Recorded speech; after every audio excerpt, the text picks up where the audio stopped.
রাজনীতি কি এত সহজ একটা জিনিস? ভিপি নূর কিংবা রাশেদরা বাংলাদেশের রাজনীতিতে এসেছে, কারো কাছ থেকে তো মানে কি বলে ওটাকে, ভিক্ষাবৃত্তি নিয়ে রাজনীতিতে আসে নাই। এই ভদ্রলোকেরা কোটা বিরোধী আন্দোলন করে বাংলাদেশের সফলতার জায়গা তৈরি করে নিয়েছে। এই ভদ্রলোকেরা সমস্ত ক্ষমতা মানে কি বলে বন্দুকের নলের সামনে দাঁড়িয়ে ঢাকা বিশ্ববিদ্যালয় নিজেকে প্রতিষ্ঠিত করতে সক্ষম হয়েছে। ঢাকা বিশ্ববিদ্যালয় নির্বাচনে নিজে সেখানে জয়যুক্ত হয়ে প্রমাণ করেছে যে এই সকল কিছুর ঊর্ধ্বেও তারা যে জনগণের জন্য, ছাত্রের জন্য কাজ করেছে, সেই কাজটি করে ভিপি নূর আজকের সুপ্রতিষ্ঠিত হয়েছে কিংবা তাদের জায়গা তৈরি করে দিয়েছে। আজকে সেই ভিপি নূরেরা, সেই রাশেদরা বাংলাদেশের মানুষের জন্য রাজপথে থেকে আন্দোলন করছে। এই রাশেদ সাহেবই যদি কোনো একটি মানে বক্তব্য কোনো জায়গায় দেয়, যেই বক্তব্যটা মনে হবে দেশ বিরোধী, অবশ্যই আমরা তার প্রতিবাদ করতে কোনো দোষের কিছু নেই। এই নূর সাহেব কোনো বক্তব্য যদি খারাপ দেয়, তার প্রতিবাদ করতে আমাদের কোনো দোষের কিছু নেই। কিন্তু এটা ভাবতে হবে যে যখন আন্দোলন সংগ্রামকে মানে ঐক্যবদ্ধভাবে এগিয়ে নিতে হবে, তখন তাদের পিছনে আমি আওয়ামী লীগ যেভাবে লাগিয়ে দিচ্ছে, আওয়ামী লীগ যেটা এস্টাবলিশ করতে চাচ্ছে সেইটাই আমি এস্টাবলিশ করে দিলাম, তাহলে প্রমাণ হয় আমি প্রকৃত অর্থে এই রাশেদ কিংবা ভিপি নূরদের প্রকৃত বন্ধু নয়, কিংবা তাদের মাধ্যমে যে ঐক্যবদ্ধ একটি সংগ্রাম চালিয়ে নেওয়া উচিত সেটা আমি মন থেকে চাই না। কারণ আমি মূলত সরকারের পারপাস সার্ভ করছি।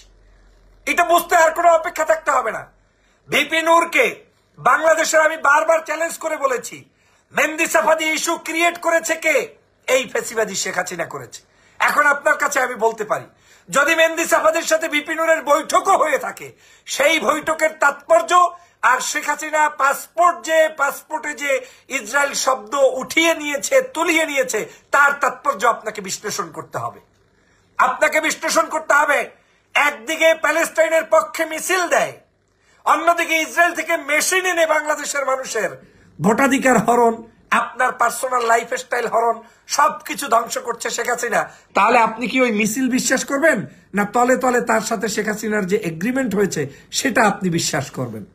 আপনি দেখেন বাংলাদেশে গত কয়েক মাস আগে বিমান এসে নেমে গেল বাংলাদেশে। কার নির্দেশনায় এই বিমান ইসরায়েল থেকে এসেছে? আপনি কি সেই প্রশ্ন করেছেন? নাকি সাদ্দামের মিছিল দেখে আপনি আত্মহারা হয়ে যাবেন আর ভাববেন এই তো শেখ হাসিনা, ইসলামবাদ জিন্দাবাদ, এর চেয়ে আর পরহেজগার আল্লাহওয়ালা মানুষ হতে পারে না। আমাদেরকে মূল টার্গেট থেকে কেন জানি বারবার খসিয়ে নেওয়া হচ্ছে। বাংলাদেশের কোন রাজনীতিবিদের চরিত্র এই আদর্শের হতে পারে না, কিংবা কোন সত্যিকার দেশপ্রেমিকের চরিত্র এভাবে হতে পারে না যে আমি আমার মূল উদ্দেশ্যকে হারিয়ে ফেলবো। একটা ছোট্ট উদাহরণ দিয়ে যদি আপনাদেরকে বুঝাই, যেমন স্বাধীনতা যুদ্ধের সময় আমরা যুদ্ধ করেছি একটি দেশকে টার্গেট নিয়ে, দেশকে পাকিস্তান। তখন আমার পক্ষে যে ছিল, সেই ভারত ছিল, আশেপাশের যারাই ছিল, সবাইকে নিয়ে আমরা কিন্তু সমালোচনায় মত্ত ছিলাম না। কেন? আমার স্বার্থ উদ্ধার করতে হবে, পাকিস্তানের কাছ থেকে আমার দেশকে উদ্ধার করতে হবে, রাইট? আজকের বাংলাদেশের মূল সমস্যা কি? আজ মূল সমস্যা হচ্ছে এই বাংলাদেশের ফ্যাসিবাদ আওয়ামী লীগ, তার হাত থেকে বাংলাদেশকে রক্ষা করতে হলে সমগ্র মানুষকে শত্রু বানানোর কোনো প্রয়োজন আমার দেশে নাই। এখন আমার দেশের নায়ক নায়িকা, গায়ক গায়িকা, রাস্তাঘাটের বহুত মানুষ, পীর মাশায়েখ আউলিয়া, যার যার মতো বিভিন্ন জায়গায় তার জীবিকা নির্বাহ করে থাকে, তার মতো করে সে চলছে, তার আদর্শ সে প্রচার করছে। সবার আইডিওলজি, সবার থিঙ্কিং লেভেল, সবার টার্গেট একরকম হতে নাও পারে। এই দেশের মূল সমস্যা আপনাকে ফাইন্ড আউট করতে হবে। আমি যদি প্রশ্ন করি এই দেশের মূল সমস্যা কি, আপনার ওই যে চিত্রনায়িকা মেহজাবিন, নাকি আপনার কি বলে মোশাররফ করিম, নাকি আপনার অন্য কোন নায়ক নায়িকা, গায়ক গায়িকা, আমাকে বলেন। এরা আপনার দেশের জন্য হার্মফুল না, এরা আপনার দেশের জন্য শেখ হাসিনার মতো না। কিন্তু আপনি এখন কি করছেন? কেন তুমি অমুক জায়গায় অভিনয় করো, তোমাকে নিয়ে আমি দাঁত ফেলে দেব, তোমাকে আমি শেষ করে দেব, তোমাকে তার মতো 1000 নায়ক নায়িকা আপনি শেষ করে প্রতিদিন শত শত ভিডিও ক্রিয়েট করলে বাংলাদেশের কি আসে যায়? কিচ্ছু হবে না, কোনো পরিবর্তনের নমুনা দেশে হবে না। আপনি ভিপি নূর, রাশেদ দেশ নায়ক নয়, দেশের মানুষ নয়, অথচ এই মানুষগুলো রাজপথে মায়ের খেতে খেতে চ্যাপ্টা হয়ে গিয়েছে। আমি তো ভালো আছি। তাহলে সেই ভিপি নূর রাশেদদের বিরুদ্ধে কথা বলতে গিয়ে, কলম ধরতে গিয়ে একটা মুহূর্ত কি ভাবলেন না যে আপনি কি করছেন? আমার তো সন্দেহ হচ্ছে আমি সবসময় ট্রু থিংস বলতে পছন্দ করি বিধায় কে এই বক্তব্যে খুশি হবে কিংবা বেজার হবে সেটা মাথায় নিয়ে আমি কখনো কথা বলি না। রাশেদ নূররা আমার দলের কেউ নয়। রাশেদ নূরদের সাথে আমার জীবনে কোনোদিন সাক্ষাৎও হয় নাই। কিন্তু কেন বলছি, আমার কাছে মনে হচ্ছে এই মানুষগুলো আজকের বাংলাদেশের মানুষের জন্য, দেশের জন্য, জনগণের জন্য কাজ করছে, কথা বলছে, কিন্তু সেই মানুষগুলোকে আজকের বিতর্কিত করতে কারো এজেন্ডা বাস্তবায়নে মাঠে নামা হচ্ছে কিনা এটা ভেবে দেখা দরকার আমাদেরকে। কারো উপরে আমার ক্ষোভ নেই, কারণ আমি মনে করি সকলের কাজই আমাদের দরকার। আমি মনে করি বাংলাদেশের সমগ্র মানুষের মুক্তির জন্য সবাইকে নিয়ে কাজ করা দরকার। কিন্তু এই মানুষের মুক্তির জন্য যদি আমরা সবাইকে নিয়ে কাজ করতে চাই তাহলে আমাদেরকে আরো উদার হতে হবে, ইন্টেলেকচুয়াল জায়গায় কাজ করতে হবে। একদিন ফেস দ্য পিপল খারাপ, সাগর সাহেব খারাপ, আর একদিন অমুক সাহেব খারাপ, আর একদিন তমুক সাহেব খারাপ, আর একদিন মানে অমুক নায়ক খারাপ, নায়িকা খারাপ। রাজনীতি করতে আসলে তো কে খারাপ কে ভালো এটা নিয়ে আপনি প্রতিদিন প্রতিটা মুহূর্ত লেগে থাকলে হবে না, বরঞ্চ এই সকল মানুষকে নিয়ে রাজনৈতিক ময়দানে আমাদের একযোগে কাজ করতে হবে এবং সেই কাজটা হতে হবে শেখ হাসিনার বিরুদ্ধে। আর যদি সত্যিকার অর্থে মাঠে যারা আন্দোলন করছে তাদের মধ্যে অনৈক্য তৈরি করে দেন, সেই অনৈক্য দিয়ে বিপ্লব হবে না। বিপ্লব করতে হলে মাঠে যারা আছে তাদেরকে প্যাট্রোনাইজ করতে হবে, এই জাতীয় নেতা কর্মীদেরকে আপনার উৎসাহ প্রদান করতে হবে। এই ভিপিনুর রাশেদরা ক্ষুদ্র হতে পারে, ছোট্ট হতে পারে, কিন্তু এদেরকে আপনার এদের পিছনে লেগে থেকে লাভ নাই। প্রতিদিন কি ঘটছে, কার সাথে কি হোয়াটসঅ্যাপে কথা হয়েছে, কার সাথে কি কথা বলেছে, কেন বলেছে, আরে ইতিহাস চর্চা করেন।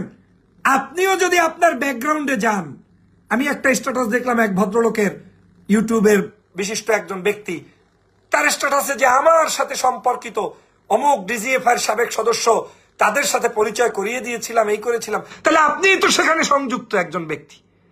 আবার যদি আপনি বলেন যে আমরাই অমুক সময় আন্দোলন করেছিলাম, তখন তাকে চিনেছিলাম, তাহলে তো আপনি সেই কাজটা করে এসেছেন, এখন নতুন হাজি সেজেছেন, এই তো। তো আমি নতুন হাজিকে কোনো অবস্থায় খারাপ বলি না। একজন মানুষ আওয়ামী লীগ থেকে বিএনপি করতেই পারে, তাকে আমি খারাপ বলি না। একজন মানুষ বাম রাজনীতি থেকে ডান রাজনীতিতে আসতেই পারে, তাকে আমি খারাপ মনে করি না। আসেন, কিন্তু হিংসা নিয়ে কেন আসছেন? আসেন, কেন সবার পিছনে আপনার বাড়ি মেরে মেরে মুখোশ উন্মোচন করে আপনি কাকে নিয়ে চলবেন বলেন? রাজনীতি এত সস্তা মনে করেছেন? এই যে মানে হিপোক্রেসি চলছে বাংলাদেশে, এই জায়গা থেকে আমাদের বের হওয়া উচিত। আমি সে কারণে সবার কাছে উদ্যত আহ্বান জানাই, কথা বলবেন পারলে শেখ হাসিনার এই অপতৎপরতার বিরুদ্ধে গর্জে ওঠেন, সময় মতো কথা বলেন। এখন সময় ভারতীয় আধিপত্যবাদের বিরুদ্ধে কথা বলার। আপনি যতটুকু পারেন বলেন, আমি যতটুকু পারি বলি, আরেকজনে বলুক, সবার কাজটাকে সমন্বয় করে সামনে নিয়ে যান। কিন্তু অমুকে খারাপ আমি ভালো, ওই মিষ্টির দোকানে যাবেন না, আমার দোকানে আসুন, এই টেন্ডেন্সি পরিহার করতে হবে, না হয় যুদ্ধে জয় হতে পারবেন না। সে কারণেই আমি বলছি, ভিপিনুর রাশেদদের বিরুদ্ধে কলম ধরার সময় হয়নি, লেখা উচিত হয়নি।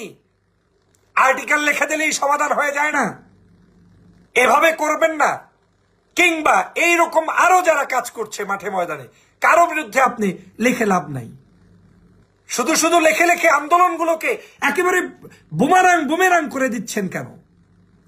আন্দোলনের মূল থিম ঠিক করেন, আমাদের ডেস্টিনেশন কি, আমাদের কাজ কি, আমাদের ভিশন কি, আমাদের মিশন কি, কোত্থেকে আমরা কাজটা শেষ করব, সেই জায়গায় আগে যেতে হবে। আর সেটা আমি যতটুকু বুঝতে পেরেছি সেটা হচ্ছে, বাংলাদেশে যদি সেই জায়গায় যেতে হয় একমাত্র ফেসিবাদের বিরুদ্ধে কথা বলতে হবে। এদেশের মাদ্রাসায় নারী শিক্ষা, অমুক জায়গায় শিক্ষা সমস্যা, অমুক জায়গায় রাজনৈতিক সমস্যা, অমুক জায়গায় মানে মারামারি হয়েছে, পিটাপিটি হয়েছে, সব ঠিক আছে, কিন্তু এর একটাও সমাধান হবে না যদি শেখ হাসিনা ক্ষমতায় থাকে। আর এই সব ঠিক হয়ে যাবে যদি শেখ হাসিনা ক্ষমতা থেকে নেমে যায়। আসুন প্রিয় বন্ধুরা আমার, সেই কাজটি আমরা সবাই মিলে করি। যাদের উদ্দেশ্য নিয়ে আমি এই ভিডিওটি করেছি বা বক্তব্য দিয়েছি, আপনাদেরকে কষ্ট দেওয়া আমার উদ্দেশ্য নয়। আপনাদের বক্তব্য জনগণের জন্য অনেকাংশেই ব্যবহার হয় বলে আমি বিশ্বাস করি। জনগণ আপনাদেরকে পছন্দ করবে, স্বাভাবিক।